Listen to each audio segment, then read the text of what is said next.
सत्ता संघर्ष, भाजपामधील उभी फूट आणि काँग्रेसमधील नाराजी यांनी गाजलेल्या भिवंडी महानगरपालिकेचा महापौर आज ठरणार आहे।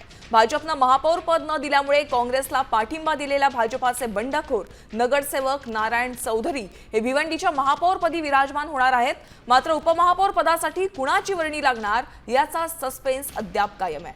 काँग्रेसनं नारायण चौधरींसाठी व्हीप जारी केलाय, तर भाजपनं स्नेहा पाटील यांच्यासाठी व्हीप जारी केलेला आहे।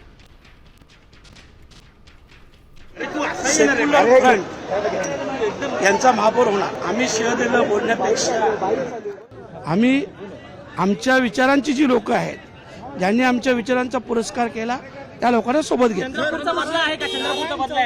बदला नाही हो, आम्ही कोणाला तोडत नाही, आमचं जोडायचं काम आहे। सेक्युलर फ्रंटचा महापौर होतोय, सर्वांना अभिनंदन द्या।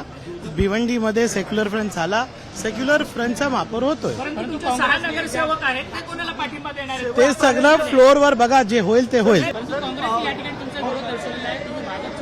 काँग्रेसही नाही केलाय, काँग्रेसही नाही केलाय, एक व्यक्तीने केलाय, एक व्यक्तीने केलेला आहे। भाजपाला विचारा ते सगळं फ्लोअरवर कळेल साहेब।